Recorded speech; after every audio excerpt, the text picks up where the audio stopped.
નમસ્તે વિદ્યાર્થી મિત્રો, કેમ છો? આજે આપણે ધોરણ 12માં ગ્રામર વિભાગ ચલાવીશું. હવે ગ્રામર વિભાગમાં છે અભ્યાસ 1 ન્યાય પરિચય. હવે ન્યાય પરિચયમાં આપણે 10 ન્યાય ભણવાના છે. આપણા સિલેબસમાં 10 છે, તો હવે આપણે 10 ન્યાય શીખીશું. હવે એમાં જો ન્યાય મતલબ આપણે પહેલાં ધોરણ 11માં શીખેલા જ છીએ કે ન્યાય કોને કહેવાય છે, પણ આજે ફરીથી એકવાર આપણે જોઈ લઈએ કે જે ટૂંકા અને પ્રભાવકારી વાક્ય દ્વારા કોઈ માન્યતા કે હકીકતને સચોટ રીતે રજૂ કરવામાં આવે તે વાક્યને ન્યાય કહે છે. ફરીથી જો કોઈ પણ ટૂંકું વાક્ય હોય તો એનાથી કોઈ માન્યતા કે કોઈ હકીકત હોય એને સચોટ રીતે રજૂ કરવામાં આવે એને ન્યાય કહેવામાં આવે છે. તો જો એવી રીતે અગ્નિશિખા ન્યાય, પહેલો ન્યાય છે આપણો અગ્નિશિખા ન્યાય. અગ્નિશિખા ન્યાયનો મતલબ થાય છે જુઓ કે અગ્નિની શિખા મતલબ જ્વાળાઓ.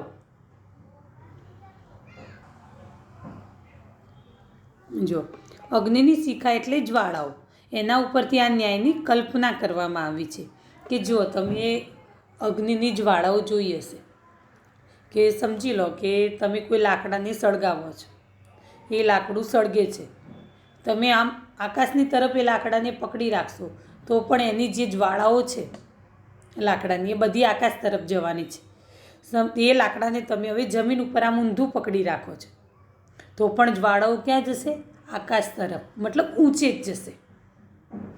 આ ન્યાયને ઉપરથી આપણે આ જ વાત શીખવાની છે કે હંમેશા અગ્નિની જે જ્વાળાઓ છે એનો સ્વભાવ ને ગતિ જે છે એ ઉપર તરફ જવાની છે, ક્યારેય એની ગતિ નીચે તરફ હોતી નથી, ક્યારેય પણ નહીં.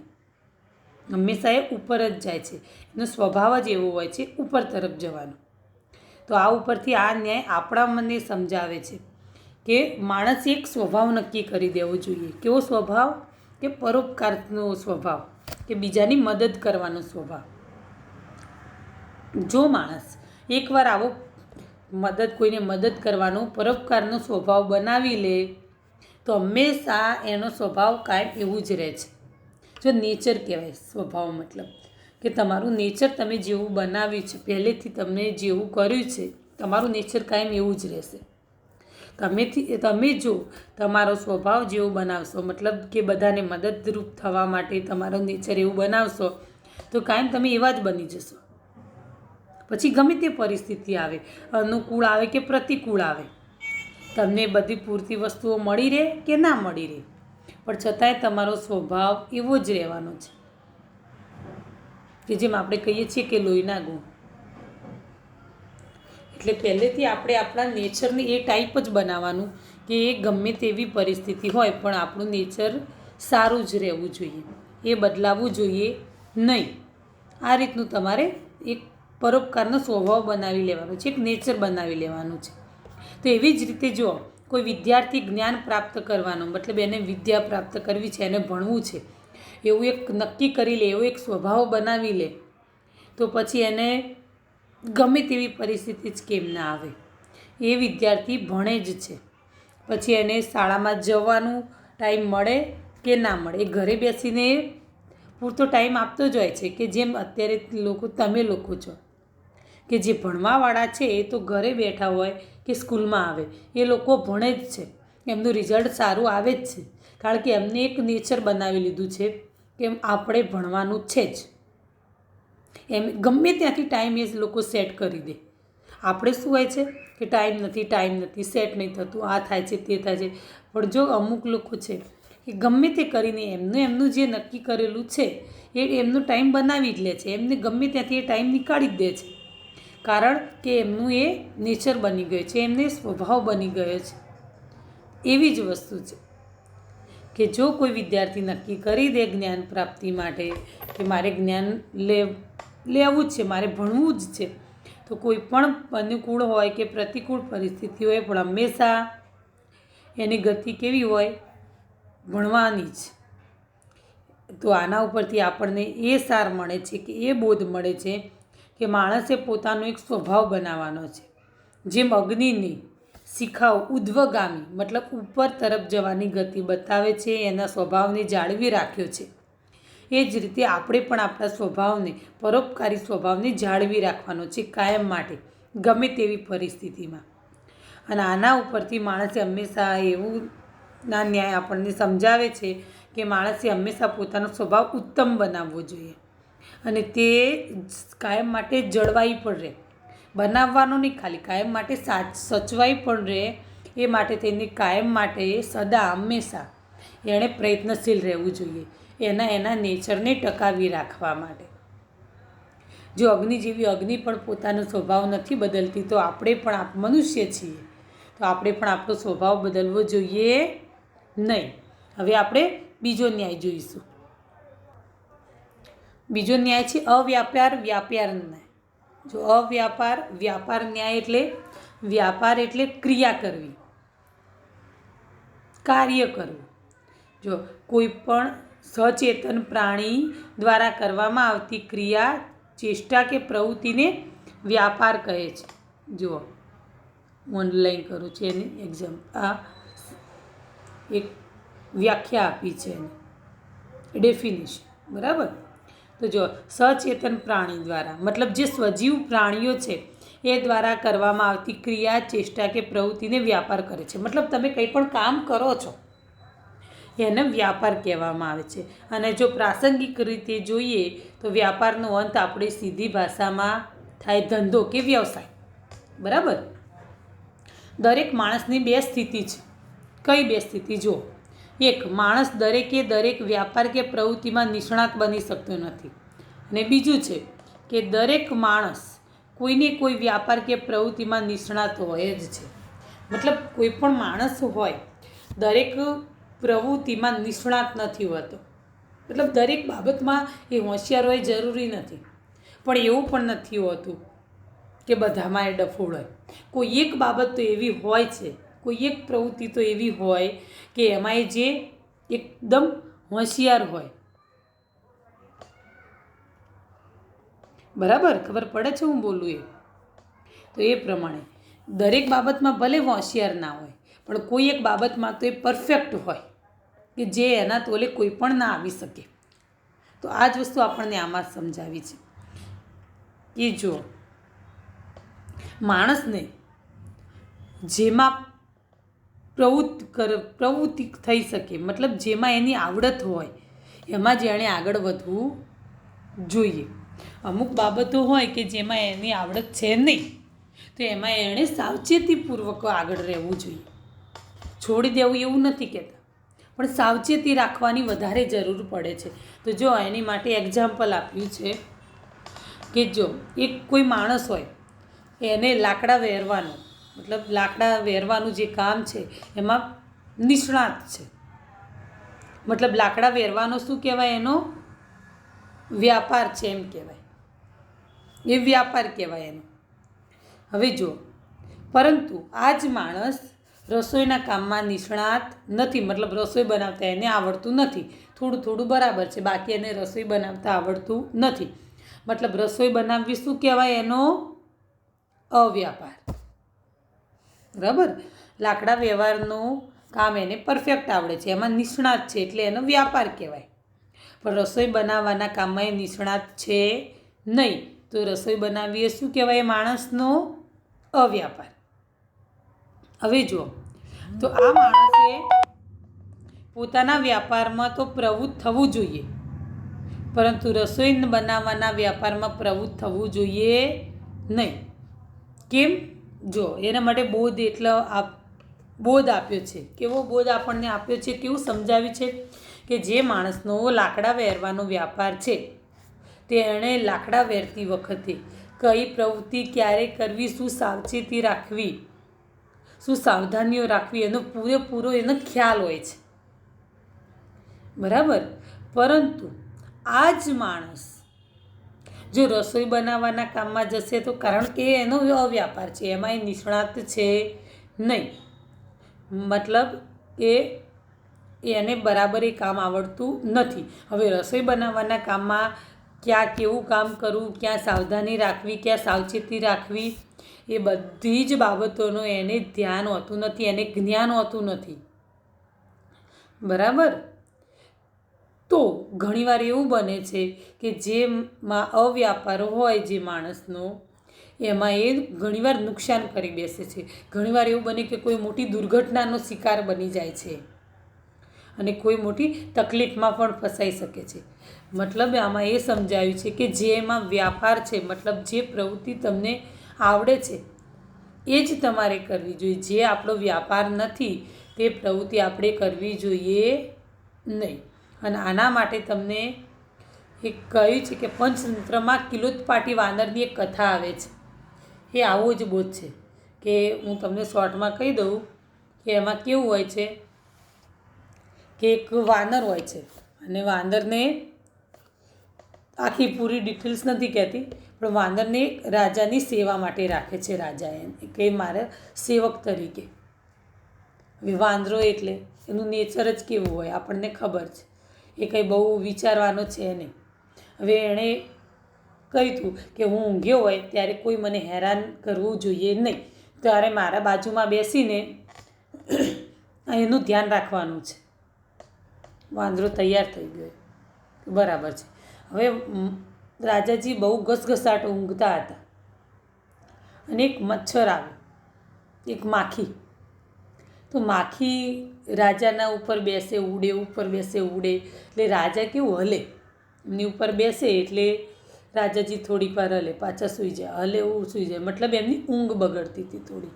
એટલે વાનરે આ જોયું તો એણે લાગ્યું કે હા કે આ મચ્છર કે આ માખી છે રાજાજીને બહુ હેરાન કરે છે, તો મારે આને મારી નાખવી જોઈએ.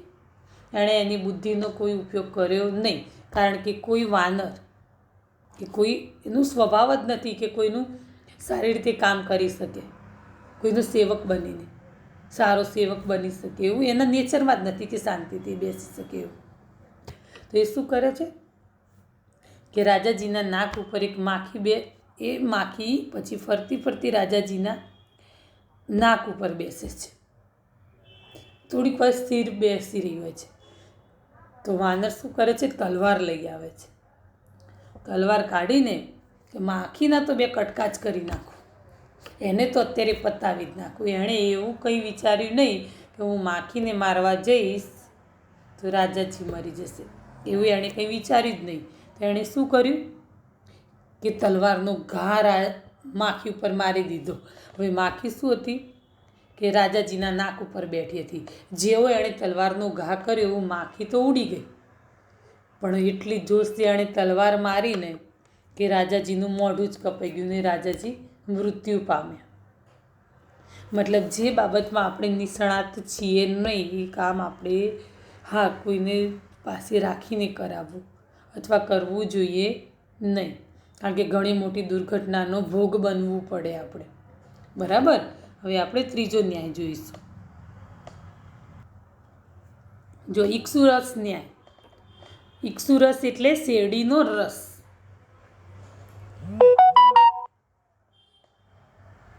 જો શેરડી અને તેમાંથી પ્રાપ્ત થતા મધુર રસને નજર રાખીને આ ન્યાયની કલ્પના કરવામાં આવી છે. જો શેરડીના સાંઠાને ખબર છે આપણને કે શેરડીનો સાંઠો કુદરતી સ્વભાવ કુદરતી રીતે જ કેવો હોય છે, મધુર રસથી ભરપૂર હોય છે.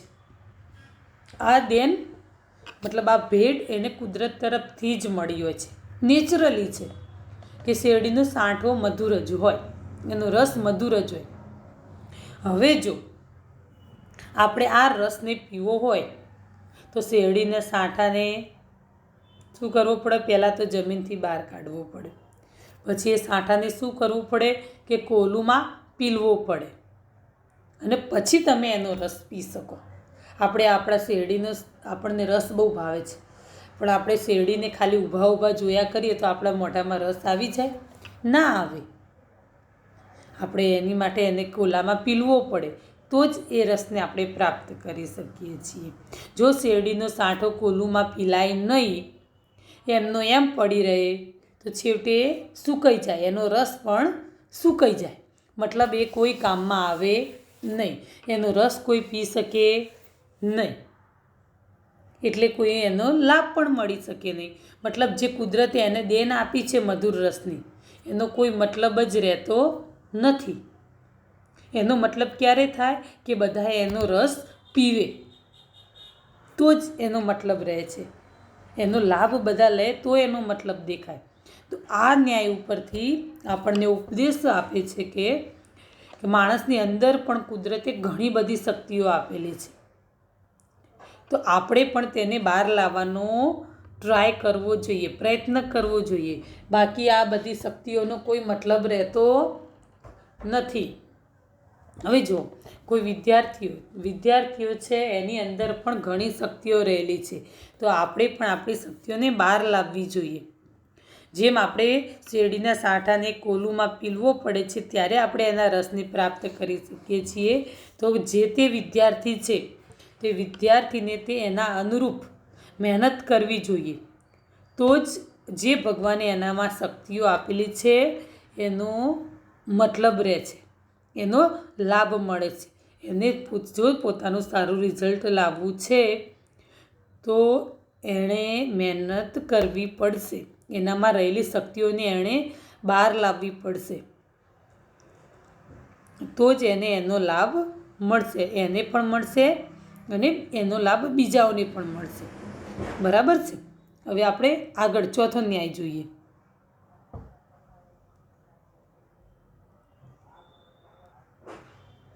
જો ચોથો ન્યાય છે ઉપસર્ગ ન્યાય. ઉપસર્ગ સંસ્કૃતમાં વપરાતી એક સંજ્ઞા છે જે પરા જેવા શબ્દો સાથે ભૂ જેવા ક્રિયાવાચક ધાતુની સાથે જોડાય છે ત્યારે તેની ઉપસર્ગ સંજ્ઞા થાય છે. જો ઉપસર્ગ સાથે જોડાઈને ધાતુનો અર્થ બદલાય છે. આપણે સંસ્કૃતમાં ખબર છે કે કોઈ પણ ઉપસર્ગ સાથે જોડાય તો ધાતુનો અર્થ બદલાઈ જાય છે. આ ન્યાય ઉપરથી આની કલ્પના કરવામાં આવી છે કે જેમ દરેક ધાતુનો પોતાનો અર્થ છે, છતાં તે ઉપસર્ગ સાથે જોડાઈને જુદા જુદા અર્થવાળો બની જાય છે, તેમ દરેક માણસનો કોઈને કોઈ અર્થ હોય છે, પ્રયોજન હોય છે, પરંતુ આવા માણસને જ્યારે કોઈ ઉપસર્ગરૂપી વ્યક્તિ વિશેષની સાથે જોડવાનું થાય ત્યારે તેનો મૂળ અર્થ બદલાઈ જતો હોય છે અને નવો જ અર્થ અસ્તિત્વમાં આવે છે. જો એની માટે એક્ઝામ્પલ આપ્યું છે કે એક મજૂરી કરતો પરિવાર છે, આ પરિવારમાં બાળકનો કોઈ જ અર્થ નથી, મતલબ કે એનું પોતાનું કોઈ પ્રયોજન જ નથી. આખો દિવસ એક શેમાં ટાઈમ કાઢે છે કે મજૂરી કરતો પરિવાર હોય, મમ્મી પપ્પા મજૂરી કરવા ગયા છે, બાળક શું કરે, આખો દિવસ આમ તેમ રખડે, બસ રમ્યા કરે, આખો દિવસ શું કરે એમાં જ પસાર કરે, એ બીજું કંઈ નવું કંઈ શીખે નહીં. પરંતુ જો આવા કોઈ બાળકને કોઈ શાળામાં પ્રવેશ લઈને કોઈ શિક્ષક સાથે જોડાય, મતલબ શિક્ષકરૂપી ઉપસર્ગ સાથે જોડાય ત્યારે તેનો અર્થ બદલાઈ જાય છે. જો પહેલાં એનો અર્થ શું હતો, માત્ર રખડવાનો, પણ જ્યારે શિક્ષકરૂપી ઉપસર્ગ સાથે જોડાય છે ત્યારે તેનો અર્થ શું થઈ જાય છે, ભણવાનો. આવી જ રીતે રોગી વૈદ્ય સાથે, પ્રજા રાજા સાથે, ગ્રાહક વેપારી સાથે પોતપોતાનો અર્થ બદલી શકે છે. મતલબ એનો આખો જે ગરીબ મજૂરી વર્ગનો બાળક છે એનો આખો અર્થ બદલાઈ જાય છે. એ શાળાના સંપર્કમાં આવે, શાળામાં પ્રવેશ લઈને શિક્ષકના સંપર્કમાં આવે, જેથી એ બધું શીખી શકે છે. એનો અર્થ બદલાઈ જાય છે. એને હવે અર્થ રખડવાનો રહ્યો નથી, હવે એનો નવો અર્થ આવે છે, કેવો, ભણવાનો. બરાબર. હવે આપણે આગળ જોઈએ. જો ઉસરવૃષ્ટિ ન્યાય. ઉસરવૃષ્ટિ ન્યાય મતલબ કે જે ભૂમિમાં કંઈ પણ ઉત્પન્ન થવાની શક્યતા ન હોય તેવી ભૂમિને ઉસર કહે છે. જો હું અંડરલાઈન કરું છું, કંઈ પણ જે ભૂમિમાં, જે જમીનમાં કંઈ પણ પેદા થતું ન હોય તેને ઉસર કહેવાય. વૃષ્ટિ મતલબ વરસાદ. હવે જો ધરતી બે પ્રકારની હોય છે, જેમાં કંઈક ઉગી શકે તેવી જમીનને શું કહેવાય છે? ઉર્વરા.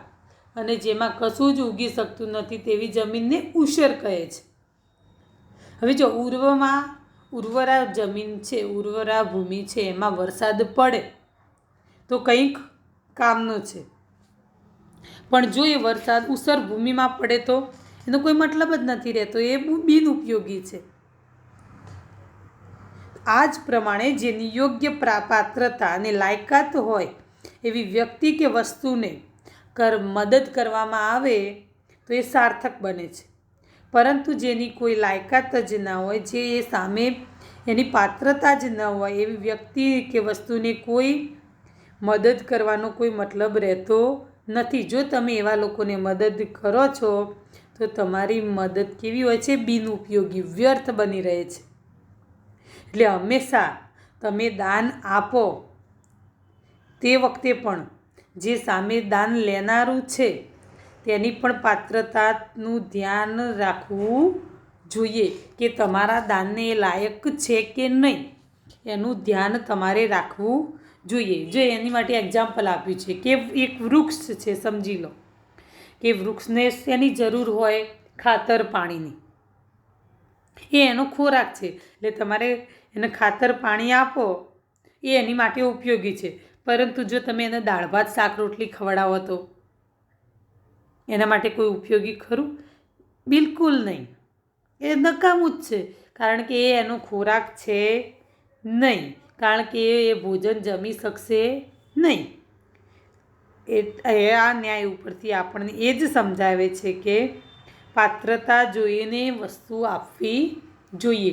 જે વસ્તુ તમે સામેવાળાને આપો છો એને લાયક છે કે નહીં એનું ધ્યાન તમારે રાખવું જોઈએ અને પછી જ તમારે એને દાન આપવું જોઈએ, એ સિવાય નહીં. બાકી તમારા દાનનો કોઈ મતલબ રહેતો નથી, એ બિનઉપયોગી બની જાય છે. બરાબર? હવે જો છઠ્ઠો ન્યાય જો કંટક વિદ્ધ ન્યાય. કંટક વિદ્ધ ન્યાય મતલબ કંટક એટલે કાંટું અને વિદ્ધ એટલે વિંધાયેલું. જો હું અંડરલાઈન કરું છું,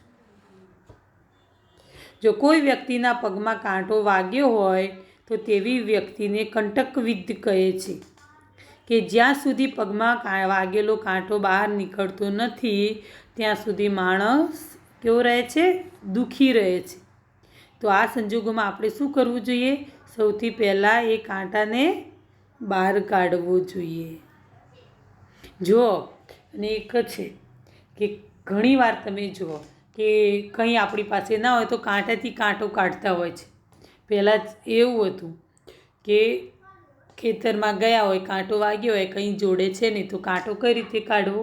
તો ત્યાં મોટી સૂળ જેવું હોય, મોટા કાંટા હોય, એનાથી બહુ ધારદાર હોય, અણીવાળી હોય, એટલે એનાથી કાંટો કાઢી દેતા. મતલબ કે જે પગમાં વાગેલો કાંટો છે એને બહાર કાઢવાના કામમાં કાંટો જ મદદ બને છે, સહાયક બને છે, મદદરૂપ બને. બરાબર? કે કાંટો જ કાંટાને બહાર કાઢે છે. આ કહેવત છે. તો જો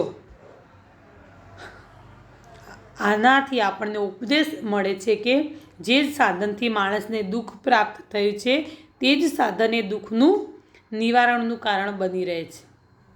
કે જો લોઢું ઘણીવાર મજબૂત ધાતુ છે અને લોઢું કાપવા માટે લોઢું જ જરૂરી છે. તમે જુઓ કે આપણે કોઈ લુહારને આપણે ટીપતા જોયો હશે તો શું થાય છે કે એને જે ઘા મારવાવાળા હથોડો હોય છે એ જ લોખંડ હોય. એ લોખંડનો હથોડો કોને ઘા મારે? એના જ લોખંડને. કે લોખંડને એ સિવાય ધાર થાય નહીં. અગ્નિમાં તપે ને બહાર કાઢે ને પછી હથોડાથી જ એને ટીપવામાં આવે છે. મતલબ લોખંડથી જ લોખંડ ટીપાય. હવે જુઓ, સાપના ઝેરને ઉતારવું હોય તો સાપનું જ ઝેર મદદરૂપ થાય છે. એટલે તમે જો ઘણીવાર કોઈને સાપ કરડ્યો હોય કે કંઈ ઝેરી કરડ્યું છે તો જો સાપ કરડ્યો હોય ને સાપ તમને નજરે પડે તો બધા એ સાપને મારીને સાથે લઈ જતા હોય છે. દવાખાનામાં જોવા માટે, સાચવવા માટે લઈ ના જતા હોય, સમજી લો. પણ કેવું કે એ લઈ જાય તો ડૉક્ટર એને જોવે, તો ડૉક્ટરને તરત દવા કરવાની ખબર પડે કે આ જાતનો સાપ કરડ્યો છે, તો એ પ્રમાણે એ દવા કરે. તમે જો હવે આપણે વેક્સિન સમજીએ છીએ, આ રસી માનીએ છીએ વેક્સિન. તો વેક્સિન શું હોય કે જેની તમે વેક્સિન લો છો એ જે જીવાણુઓ હોય એ જ જીવાણુને વેક્સિન રૂપે તમારા શરીરમાં મોકલી દેવામાં આવે છે એન્ટીબોડી તરીકે. સમજી લો કે તમને ટાઇફોઇડ થયો છે કે ટાઇફોઇડની રસી આવે છે. હવે તમને ટાઇફોઇડની રસી આપે તો ક્યાંથી લાવે દવા? શેની દવા લાવે? હવે તો શું કરવામાં આવે ખબર જ કે ટાઇફોઇડની રસીમાં શું હોય, ટાઇફોઇડના જ જે જીવાણુઓ છે હોય છે, તો એને શું કરવામાં આવે કે એને વેક્સિન રીતે તમારા શરીરમાં દાખલ કરી દેવામાં આવે છે. હવે તમારા શરીરમાં એકવાર ટાઇફોઇડના જીવાણુઓ જતા રહે, એ બેક્ટેરિયા તમારા શરીરમાં છે જ, એ એકદમ શૂન્ય થઈને પડ્યા રહેશે, અચેતન થઈને તમારી બોડીમાં. અત્યારે એનું કંઈ કામ છે નહીં, પણ ફ્યુચરમાં જ્યારે પણ તમને ફરીવાર ટાઇફોઇડ થશે ત્યારે બધા કેવા થઈ જશે? જીવંત. અને ત્યારે જ્યારે ટાઇફોઇડના જીવાણુઓ જે હુમલો કરશે તમારી ઉપર, તમારી બોડી ઉપર, ત્યારે એ બધા જે શરીરમાં તમારા દાખલ થયેલા છે ઓલરેડી, એની ઉપર હુમલો કરશે, જેથી તમને ફરીવાર ટાઇફોઇડ થઈ શકે નહીં. એની માટે થઈને મતલબ જે વેક્સિન રૂપે આપણા શરીરમાં જેની વેક્સિન તમે લો છો એના જ જીવાણુઓ તમને શરીરમાં ઉતારવામાં આવે છે. આ જ હોય છે. તો એ જ રીતે કે ઝેરનું મારણ ઝેર કહેવાય. આ કહેવત છે આપણી ગુજરાતીની, એમનેમ નથી બની કે સાપનું આ ઝેરને મારણ માટે સાપનું ઝેર જ દવા બને છે. તો જે રીતે જે વસ્તુથી આપણને દુઃખની પ્રાપ્તિ થઈ હોય, દુઃખનું નિવારણ એથી જ થાય છે. બરાબર? તો આ જ રીતે આ ન્યાયને આપણે સમજવાનું છે. ચલો હવે આપણે આગળ જોઈએ. ચિત્રતુરગ ન્યાય. ચિત્રતુરગ ન્યાય મતલબ ચિત્ર એટલે ચિત્ર અને તુરગ એટલે ઘોડો. જો કાગળ કે ભીત ઉપર દોરેલા ઘોડા ઉપર ત્યાં ન્યાયની કલ્પના કરવામાં આવી છે. મતલબ વાસ્તવિક વસ્તુ અને કલ્પના, આ બે વચ્ચેનો ફેર બતાવવામાં આવે છે. જો ચિત્રમાં દોરેલો ઘોડો અને વાસ્તવિક ઘોડો બંને કેવા છે? એકબીજાથી અલગ છે. ભલે બહાર ઊભો છે સેમ એવો જ તમે ઘોડો ચિત્રમાં દોરો છો, પણ એ કેવો કહેવાય? કાલ્પનિક. અને જે સામે તમારા ઊભો છે એ વાસ્તવિક ઘોડો. તો વાસ્તવિક એ વાસ્તવિક છે અને જે દોરેલો છે એ દોરેલો કહેવાય. મતલબ એક સજીવ છે અને એક નિર્જીવ, એક હકીકત છે અને એક કલ્પના છે.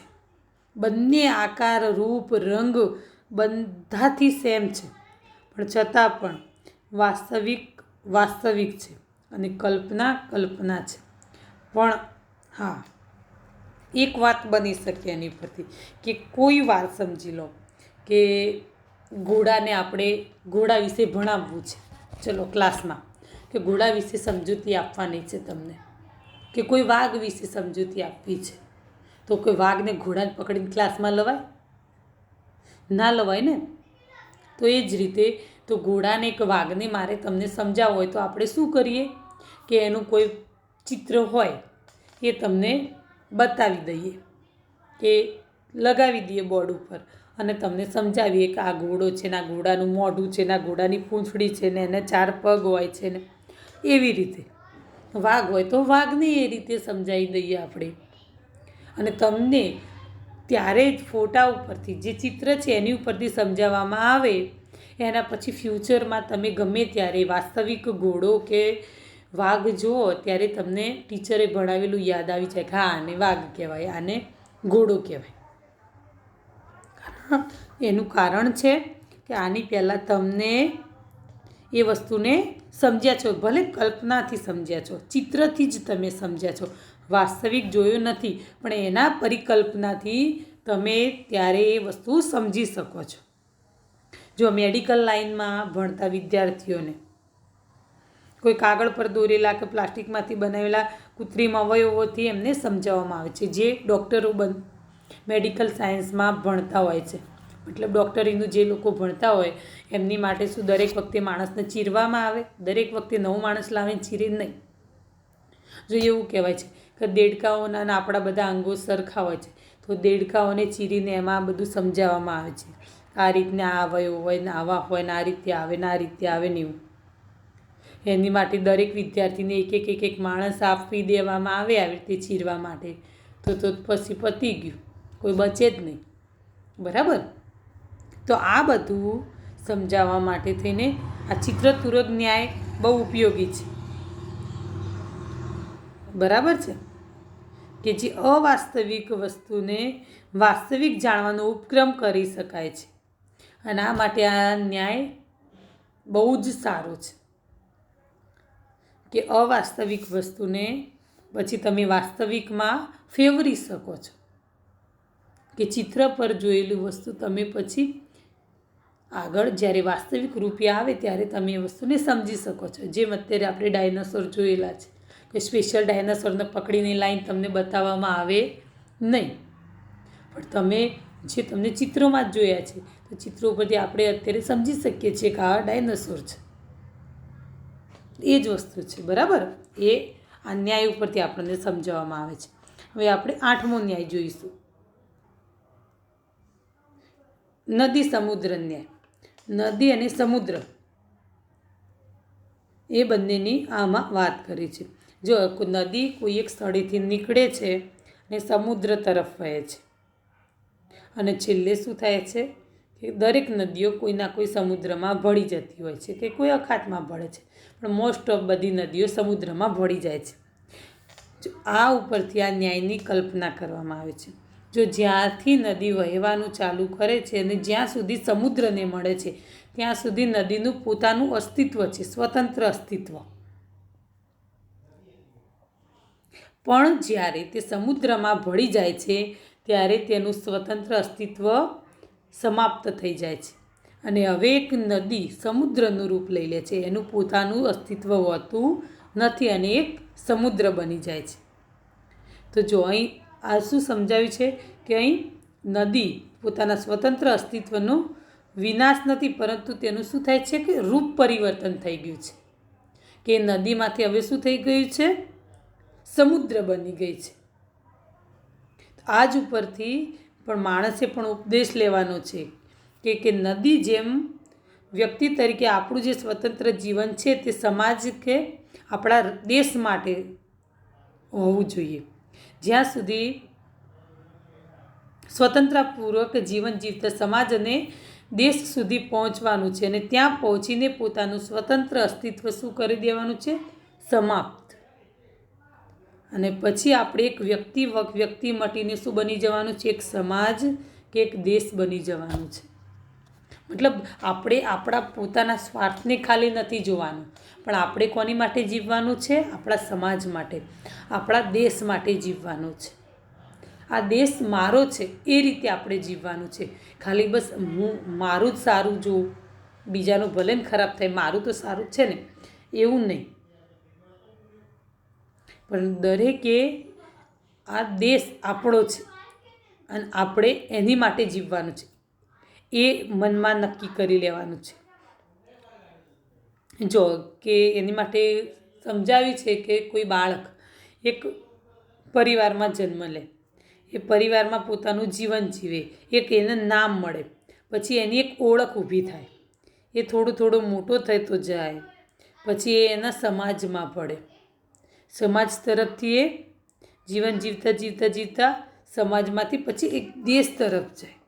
આમ માણસે સમાજને દેશ તરફ જઈને પોતાનું અસ્તિત્વ ઘટાડીને એક દેશ બની જવાનું છે. એક આખું પોતાનું વ્યક્તિત્વ એ દેશને સમર્પિત કરી દેવાનું છે. એનું લક્ષ્ય શું હોવું જોઈએ? કે આ દેશ મારો છે. એ રીતે એનું પોતાનું સ્વતંત્ર અસ્તિત્વ એણે ભૂલી જવાનું છે. કે આ પરિવાર માત્ર મારો છે એવું નહીં. એકલો પરિવાર આપણો નથી, આ સમાજ આપણો છે, આ દેશ આપણો છે. અને એ રીતે માણસે જીવવાનું છે. જો દરેક વ્યક્તિ આ જ રીતે જીવન જીવે તો પછી આખો દેશ કેવો થઈ જાય? સમૃદ્ધ બની જાય છે. એને કોઈ પણ હાનિ પહોંચાડી શકતું નથી. માટે દરેક માણસે વ્યક્તિ મટીને સમાજ કે દેશ બની જવાનું છે. બરાબર? જેમ નદી પોતાનું અસ્તિત્વ છોડીને એક સમુદ્ર બની જાય છે, પોતાનું રૂપ પરિવર્તન કરે છે, માણસે પણ પોતાનું રૂપ પરિવર્તન કરવાનું છે. મરી નથી જવાનું, પણ શું કરવાનું છે? એક રૂપ પરિવર્તન કરવાનું છે. એક પોતાનું જે દેશ છે એમાં સમાઈ જવાનું છે. બરાબર? હવે આપણે આગળ જોઈશું. અને જો રજ્જુ સર્પ ન્યાય. રજ્જુ એટલે દોરડું અને સર્પ એટલે સાપ. જો અંધારામાં પડેલા દોરડામાં માણસને સાપ અને સાપમાં દોરડાની ભ્રાંતિ થાય છે. મતલબ સાચી અને ખોટી હકીકત વચ્ચે મોટું અંતર હોય છે, પરંતુ અંધારાના લીધે તે અંતર શું થઈ જાય છે? ઘટી જાય છે. દોરડું સાપ લાગે ને સાપ દોરડું લાગે, બંને વચ્ચે કોઈ ફેર લાગતો નથી, કોઈ ફરક દેખાતો નથી. પરંતુ હકીકતમાં શું હોય? બંને વચ્ચે ઘણો મોટો ફરક છે. કે સાપ જીવંત છે, સજીવ છે, દોરડું નિર્જીવ છે. દોરડું જડ છે, સાપ ચેતન છે. દોરડું હલનચલન કરી શકતું નથી, સાપ હલનચલન કરી શકે છે. પરંતુ માણસ જો પ્રકાશમાં હોય, અજવાળામાં એને જોવે તો જ એને બરાબર બંને વચ્ચેનો ફરક દેખાય છે. પણ જો આ જ વસ્તુ તે અંધારામાં જોવે તો બંનેમાં એને ભેદ દેખાતો નથી. અને એને સાપમાં દોરડાનો અને દોરડામાં સાપનો ભ્રમ થાય છે. જ્યાં મનુષ્યને જ્યાં ભય છે ત્યાં ડર તો નથી, અને જ્યાં ભયનું કોઈ કારણ નથી ત્યાં તે ડરે છે. મતલબ આપણે ખૂણામાં ક્યાંય અંધારામાં દોરડું જોયું હોય તો દોરડાનો આપણને ડર ના લાગવો જોઈએ, પણ છતાં પણ શું થાય છે? આપણે તેનાથી ડરીએ છીએ. અને ઘણીવાર એવું બને કે સાપ પડે છે પણ આપણને એવું લાગે મનમાં કે દોરડું પડ્યું છે, આપણને સહેજે એની ડર ના લાગે, એને બાજુમાંથી નીકળી જાય તો આપણને કશું ના થાય. એવી જ રીતે છે જો કે આપણે ક્યાંય ઊભા છીએ ચલો, અને કોઈ જગ્યાએ આપણને કોઈ વીંછી ડંખ મારી દે છે, આપણે વીંછીને જોયો નથી, અને એ જ ટાઈમે આપણને એક કીડી દેખાય છે, તો આપણે શું માનીશું? કે કીડીનો ડંખ છે. આપણને કંઈ થશે નહીં, બિલકુલ કંઈ નહીં થાય આપણને. કારણ આપણે શું જોયું છે? કીડી. એટલે આપણા માઇન્ડમાં શું સેટ થઈ ગયું કે મને તો કીડી કરડી છે, એટલે આપણને કોઈ તકલીફ નહીં પડે. પણ જો તમને એક ખાલી કીડી ચટકો ભરી ગઈ છે, પણ એ જ ટાઈમે જો તમે વીંછીને જતા જોયો તમારા બાજુમાંથી, અને તમને શું થઈ ગયું કે હા મને તો વીંછી કરડ્યો, બને એવું કે જ ટાઈમે તમને ઝેર ચડી જાય. ભલે તમને કીડી જ કરડી છે, કારણ આપણા મગજમાં એ વસ્તુ આપણે ફિટ કરી દીધી કે મને વીંછી કરડ્યો અને વીંછીનું ઝેર ચડ્યું છે મને. ઓટોમેટિક તમને ઝેર ચડી જાય અને તમે મૃત્યુ પામી જાઓ. એટલે જેવું આપણે વિચારીએ છીએ એવું જ આપણી સાથે બને છે. હંમેશા માટે પોઝિટિવિટી રાખવી લાઈફમાં, ક્યારેય નેગેટિવ વિચારવું નહીં. જેવું આ હકીકત છે કે તમે જેવું વિચારશો એવું જ તમારી સાથે બનશે, અને એવું થશે. મતલબ તમે એવું થિંકિંગ કરો છો, તમારા એવા વિચારો છે જેથી તમને એવું જ દેખાય. જો તમે કોઈ હોરર મૂવી જોઈને ઊંઘ્યા હોય તો રાત્રે એ આપણા માઇન્ડ ઉપર અસર કરતા હોય છે, બધું જ આપણા મગજમાં છે, જેથી આપણને રાત્રે સામે એ બધું જ દેખાય છે. બરાબર? અને એનાથી આપણે ડરીએ છીએ. તો આ જ વસ્તુ છે આમાં, કે આમાં હકીકત અને ધારણા બે વચ્ચેમાં બહુ ફેર હોય છે, પણ છતાં પણ આપણે દુઃખ સહન કરીએ છીએ. જેમ દ્રષ્ટિ સામેની વસ્તુ કે બાબતમાં માણસ જ્યારે પોતાની માન્યતા પ્રમાણેની ધારણાને વશ વર્તન કરે છે કે ત્યારે ક્યારેક તેને દુઃખ સહન કરવું પડે છે. તો આવું ના બને એના માટે થઈને મનુષ્ય શું કરવું જોઈએ? અજ્ઞાનના અંધકારમાંથી બહાર નીકળવાનો પ્રયાસ કરવો જોઈએ અને હકીકતને સ્વીકારવી જોઈએ. જો આ પ્રમાણે મનુષ્ય કરશે, દરેક સંજોગો અનુસાર એનો વ્યવહાર કરશે, તો ક્યારેય એને દુઃખની પ્રાપ્તિ થશે નહીં. બરાબર. અને એક છેલ્લો ન્યાય છે કે જલમંથન ન્યાય. જલમંથન ન્યાયનો મતલબ છે કે જળ મતલબ પાણી અને મંથન એટલે વલોવવાની ક્રિયા. જો પાણીને વલોવવાનું કામ કરો એ આ ન્યાય ઉપરને કલ્પના કરવામાં આવી છે એ ઉપરથી. હવે જુઓ કે દહીંને વલોવીએ તો એમાંથી આપણને માખણ પ્રાપ્ત થાય છે. મતલબ દહીં વલોવ્યું છે તો એનાથી આપણને ફળ રૂપે માખણ મળે છે. મતલબ કંઈક ફળની પ્રાપ્તિ થાય છે. પણ જો માણસ પાણી વલોવે તો એમાંથી કંઈ પ્રાપ્ત થવાનું છે? ના, કંઈ પ્રાપ્ત થવાનું નથી. મતલબ દહીંને વલોવવું આપણા માટે ફળદાયી છે. એમાંથી કોઈ વસ્તુની આપણને પ્રાપ્તિ થવાની છે. પણ પાણી વલોવવાથી કોઈ વસ્તુની પ્રાપ્તિ થવાની નથી. મતલબ એ વ્યર્થ છે, નકામું છે. મતલબ આવું કોઈ પણ કામ કરવું જોઈએ નહીં. એમાં આપણી સમય અને શક્તિ બંનેનો બગાડ થાય છે.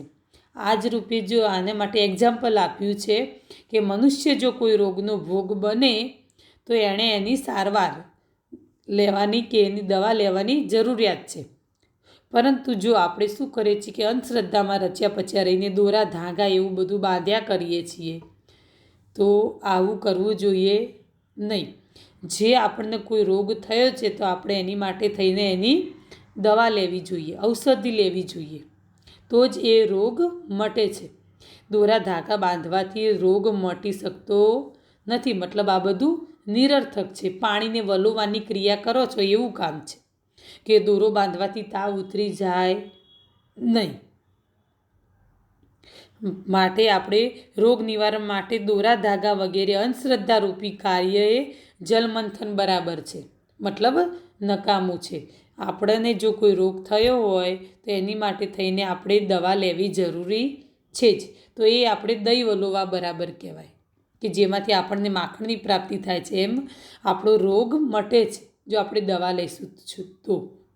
જો આપણે ખાલી દોરા ધાગા બાંધી રાખીશું તો એનાથી કોઈ મતલબ છે નહીં. એનાથી કોઈ રોગ મટવાનો છે નહીં. બરાબર. અહીં આપણા 10 એ 10 ન્યાય પૂરા થાય છે.